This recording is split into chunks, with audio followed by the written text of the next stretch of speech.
Receivers coach here at the University of Wisconsin. Question?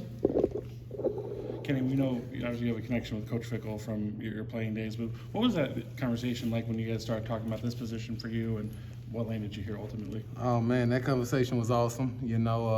I was at a good place, and when you see his name come across your phone, it's a different feeling, especially with a man that's known me since I was 17 years old and saw me growing to a man. And so getting a chance to see that call coming in, it was obvious that I was going to answer and see what's up. So it was awesome.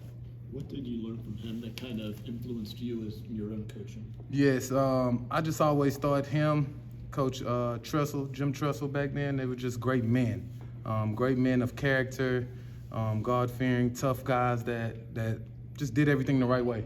And it helped shape me, who I was, coming from Houston, Texas, into the man. I knew it would help me be the man that I wanted to be in the future. What have you noticed? I mean, obviously you've only been here a month or so, but Yep. what have you noticed about differences in how Coach Fickle coaches now versus when you were a player? Just seeing him as a head coach. When I was a player, he's the defensive coordinator. So seeing him having the reins of the entire team is pretty cool to see. And you always knew that he would have success with just some of the things that you knew about him in the past of being a great man, a man that cares about people, cares about his players, and always going to do things the right way. You mentioned Houston, Texas, transitioning first off into the weather, what was that like? But also when you walked in here day one, what were the first things that stood out to you? When you got here? So like my first week was a snowstorm, so that was pretty cool to come into. But honestly, it got me back kind of acclimated to being up here. I spent 5 years in Ohio, so the weather isn't a bad thing to me. It'll be more getting my family acclimated to it because they hadn't been a part of it at all. So that'll be a lot of fun. They're looking forward to it, honestly, and we'll do some fun things with it. What's caught your attention about the guys you have in your room? Say it one more time. What's caught your attention about the guys you have in your room? The versatility, man. The room right now, I think you got a lot of versatility with a lot of guys that can do different things and step in and pick up some slack. We got some guys that got some really, really good production in the past, and then we got some guys that I think are ready for their moment. They gotta, develop a little more and step up and be ready when that time comes next fall. And the good thing is we do have time, and so we're gonna work our butts off, and when the time comes, we'll be ready to roll.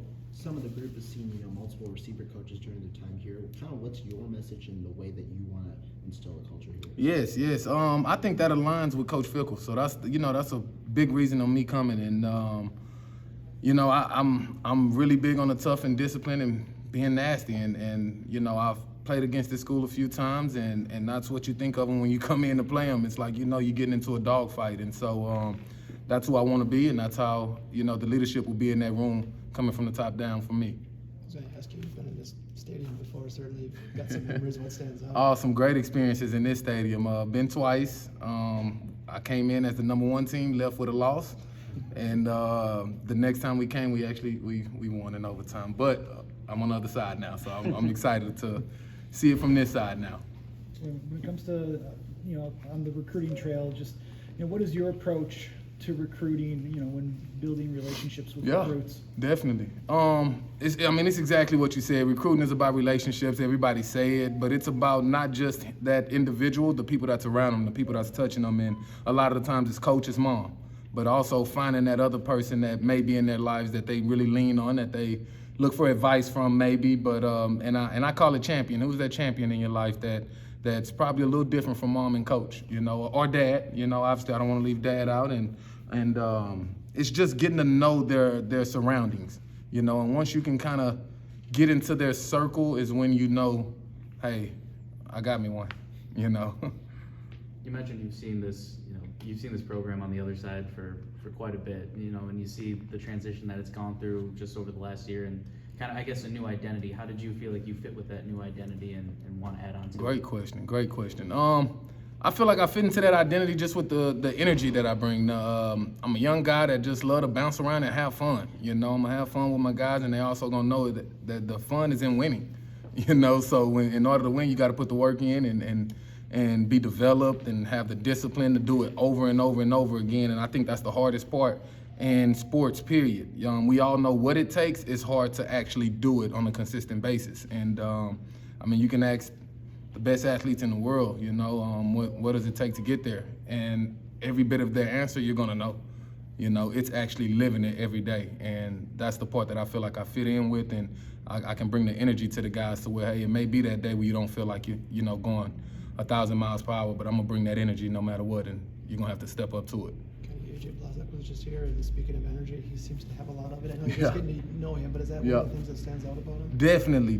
AJ brings a lot of energy, and just into the meeting room alone, and to me, energy just bleeds off into anyone, and that energy can be negative or positive. And so he's one of those guys for me. I like to say I'm not tired ever, but if I'm in a meeting room and I'm tired and AJ comes walking in, bouncing around, and he makes a joke or two, then it's kind of like, all right, that energy just bled off on me, and now I'm ready to roll. I'm good. Coming from that Arkansas offense, what have you noticed about Phil Longo's offense and the way he uses his receivers? Yes, some similarities in my first stint, of being at Arkansas, probably a lot different from what we did this past year. I love it. I can't wait to be a part of it and get into the details of coaching it.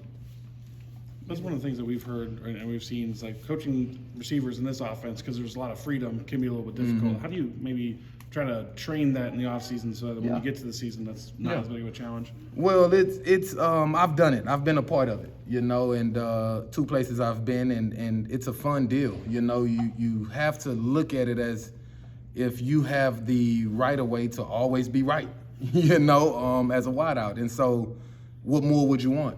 You know what I'm saying? It's like, hey, I can be right no matter what. As long as I'm open, I'm probably right. And so it's not a hard deal. It's something that I actually love. And yeah, if I ever had my shot, I'd probably do the same types of things.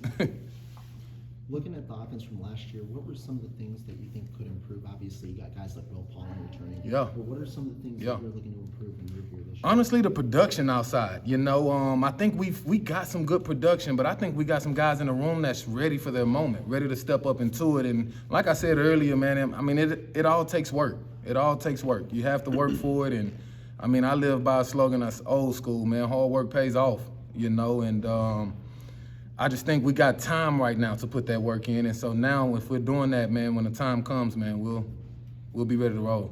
You've said you've got guys that you think are ready for their moment. You haven't had a chance to be around them a ton. Yeah. But who are some of those guys, at least on the outside, that when you're talking about that, who's in your head? It's a few young guys. I don't want to point out 1 or 2 right now.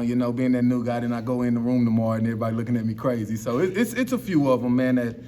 Few young guys that's played sparingly, and maybe caught a few balls, but now it's time to be counted on a little bit more. And obviously through spring ball you go earn that. Obviously it's not going to be handed. Everyone as an athlete knows that, and so we're going to put competition throughout the entire room, and the cream rise to the top. Do you have a philosophy on how many receivers you like to use in an offense like this? That's a great question. I usually do, but I'm a guy that, man, I want to know how many that can produce. If I have a room full of guys that can produce, then we'll play more. If the top 5 are the guys we're gonna roll with that. Like I said, I think it's all earned. It's all earned, and you earn it through everyday, consistent process. What are you looking for kind of in your outside receivers? Is there like a specific build, some kind of like demeanor? Or what are you looking for both in the group now and also on the recruiting trail? That's a good question, man. Honestly, I'm a guy that likes versatility, and that's one of the biggest things that I do love about the room now. So like when you say what do I look for on the outside, I can't say, hey, I look for a 6'4" DK Metcalf. I can't say that. I'm gonna look for exactly. I honestly look for a baller, man. Like, can you ball? Do you love football? Tough kid who, when he gets to a football field, that's his safe haven. No matter what's going on in the world, hey, I can't worry about it right now for these next 2-3 hours. And when I'm done with this ball, I'll get back to that. But for now, I'm worried about this ball. And so I like versatility, man. I don't like for a room to all look the same, and things of that nature. So that's one of my really, really good things I think we have in the room right now. So talk about the transfer portal, which you had success with that, especially at Arkansas. Just how different is that an approach from high school recruiting and just what you've had to do, especially at Arkansas? Yeah, it's a lot different. And I think it's your, how do you say it? It's kind of your philosophy as a program on what you want to do with those things. And I like what they've done here in recruiting the high school guys, and because, you know, if you're gonna sell yourself on development, those are the guys that you're going to get to develop, you know, and those transfer guys, yeah, you can develop them, don't get me wrong, but a lot of the times they're towards, you know, a lot of them are towards the ceiling, kind of, I guess you can say, because they've already been in college and they know who they are and things of that nature. But it is a good thing. I mean, some kids it's a good thing. Some, you know, I don't want to start a controversy or anything, but I just think it's all in philosophy on how you want to run a program. And I love that, you know, we kind of think about doing it the high school way, man, because you really have a chance to develop those kids. Like I say, man, Coach Figgles known me since I was 17 years old, you know, and now I'm 32 coaching with him. So that's 15 years of development, man, of playing and then now trying to get right in the coaching world. Kenny, we saw in the last few years Chimere DK take a big leadership role with this wide receiver group. Obviously, he's moved on. I know it's been a short time, but who have you seen maybe step up and kind of be the leader in your room so far? Yeah. It's been a few of them. Obviously, Will Pauling. You know, when you got the production, it's easy to speak up. You know, guys will listen. I think Bryson Green will step up and be that guy as well, because he's a guy that's been out there and got a chance to do it. Probably a name that's slept on a little bit is Hawk Anderson. I mean, he's a guy that does everything right, goes 1,000 miles per hour. And I told him, man, you need to speak up. It ain't about if you're out there on a Saturday right now. It's really not. It's about somebody that does it right 24/7. And the minute you speak up, guys will listen. Probably proud of CJ as well. CJ has stepped up and he's more of an actions kind of guy. But I'm proud of him as well. And it's a few of them that I'm challenging right now to step up, because I think we need it in our room, and it'll help us in a team aspect. Historically, receiver hasn't been the easiest position to recruit here, just from the state and everything like that. Yeah. But how do you approach recruiting receivers to a place that hasn't had that long track record of receiver success? Should do it like I did it anywhere else. Go get out there, go identify the guys, identify the ones you want, and get into their circle. Get into their circle. If I can get into that circle, they'll meet the real Kenny Guiton. They'll meet my family, my kids, and they'll understand that, hey, I can go succeed at this place, no matter the history. You know what I mean? And honestly, the history is there too. I mean, you got some guys. You got guys that I know when I played against. I never forget hearing that crowd tune the whole game. You know, and I'm like, man, who is this Jared guy? He's just. I'm like, I don't know him, but he's killing. And so I mean, there's some guys there, and you can get them. You just gotta get into those kids' circles, man, and really make them believe in the development that's gonna happen with those guys in the next 3 to 5 years. Very good. Cool. Thank Thank you.